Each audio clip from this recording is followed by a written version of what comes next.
Hello everyone, it's Tom from coAdjoint here. Today I'm going to show you how to create a dynamic difficulty adjustment system in Unity using my software Orbit. Firstly, a message. I'd like to say hello to all my new subscribers. It's very encouraging to see the number of people that are subscribing to the channel. And also just a little apology for the lack of videos that I've been posting lately. I've been extremely busy with other coAdjoint stuff. So this demo is going to show you how you can create a system where the AI will adapt its own difficulty based on the way you're playing it.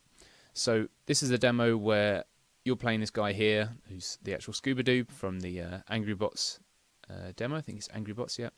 And your goal is simply to get to the red bit or kill all of the bots here. Now these bots, if I click on them here, you can see that they have a field of hearing here, and this is a field of view. And you can see the sort of normal direction. I'll have to do another video to show you how I created these visualizations of their hearing and field of view. Also, I've done sort of some visualizations for their waypoints. So basically, these guys are just going around on a set of waypoints, going in a loop until they see you, and then that changes their behavior. Now, whilst I'm playing the game, I'm recording a number of parameters for this guy, which I'll just preview here. So if you can see in the console here, this is from a previous round, but it's useful to explain it anyway. I'm recording my stealthiness, my combat, and my speed. So speed is how quickly I play through this demo. Combat is how much I engage with these guys and how successful I'm doing it. And stealth is how sneaky I am, so if I don't engage in combat, and so on and so forth.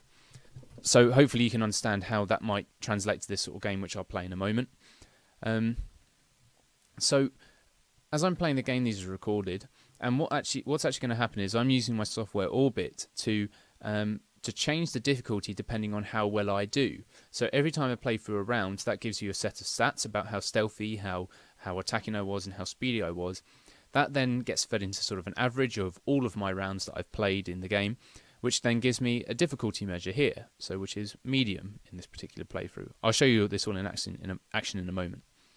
So now that I have an automatic difficulty adjustment system saying if I do badly in these rounds I need easy, if I do well then I need medium, and so on and so forth, I can then change the way these bots react and how hard they are to beat dependent on my difficulty setting. So therefore we have automatic difficulty adjustment depending upon performance.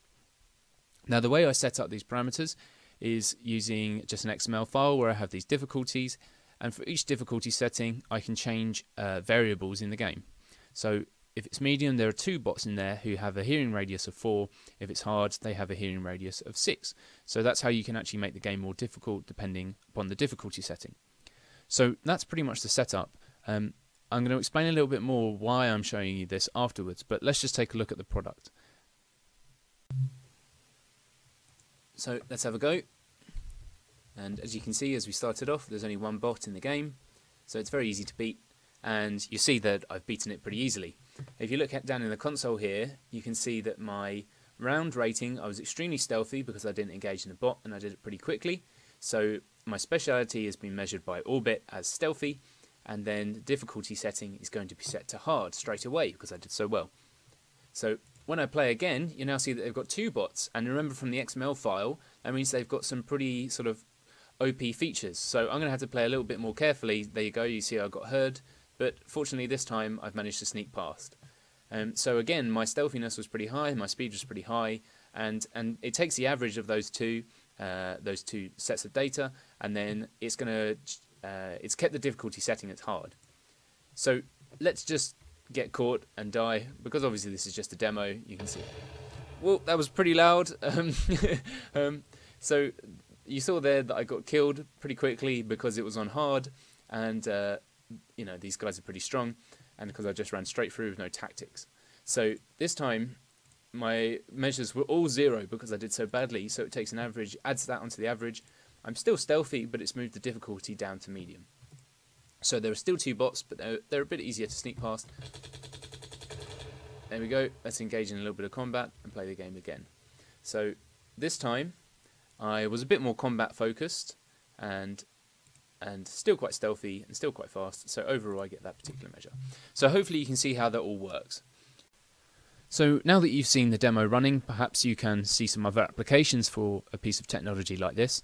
One example which comes to mind straight away is the AI director in Left 4 Dead, which uses a very similar system where it's recording player performance and then changing the way that enemies spawn and the number of health points that spawn and when you get bosses and rushes and things like that. So this technology could be used to definitely achieve a similar sort of effect. Another thing that you could do with this technology is use automatic difficulty adjustment so that a complete beginner or a very experienced player can have the difficulty set straight away depending on their performance. Now, there might be parts of the game where they're finding it particularly difficult or particularly easy, so you could automatically scale the difficulty without someone having to manually configure it. I think overall this is going to lead to higher retention rates in your games, and I think that's very important, especially in this day and age when user sort of interest and sort of attention span is shorter than ever. So this leads me on to a little announcement that I'd like to make. I haven't really been speaking about the technology which is used to create this demo, because I'd actually like to turn it into a fully fledged piece of software in the Unity asset store called coAdjoint Flow. Now, Flow will be solely dedicated to automatic difficulty adjustment, so there will be no machine learning training like you have with my other product, Orbit. It will simply be using a editor in Unity to set up your variables like we saw with combat, speed and stealth, and then the demo will automatically adjust the difficulty for you whilst your users are playing the game. Now, this software, Flow, will be released for free, if it's released at all, that is. I'll be coming on to that in a minute. I promise that there will be no subscription costs or anything like that. It will just simply be free. You can download it off the Unity Asset Store and you won't have to pay a penny. Now, where you guys get involved is because I need to know if there's actually demand for this product. So, if you're interested in this idea, then there's a couple of things that I would like you to do, which will let me know and give me the enthusiasm to actually create this piece of software. And the first thing is to just leave a comment down below saying what you think of the idea, if you think it's good that it will be released for free, etc. I like to read comments and I like to reply to them as well, so that's the first thing you can do. If you're really interested in the idea, then you can sign up for a mailing list which will tell you either one of two pieces of information. It will only ever send one email out, I can promise you that, and that email will either tell you if the software has been cancelled or if the software has been released. It won't spam you at all, it will just send you an email with that simple piece of information, if it's been cancelled or if it's been released. So in the description below there is a link to the mailing list where you just simply put in your name and your email address and it will send you the email when the time comes. Another thing you can do, which is really helpful to me, is retweet about this video. There's a link in the description to a retweet, a sort of automatic retweeter. If you just send that out, I will greatly appreciate it, and you'll be doing me a great service to make sure that the software actually gets released. Feel free to like the video, subscribe to the channel if you haven't already, get in contact with me in any way you can, sign up for the mailing list, retweet about this video, it will be fantastic, and then hopefully we'll get the software released and then everyone can benefit from this piece of technology. So thanks very much everyone, and looking forward to seeing you all soon. Bye.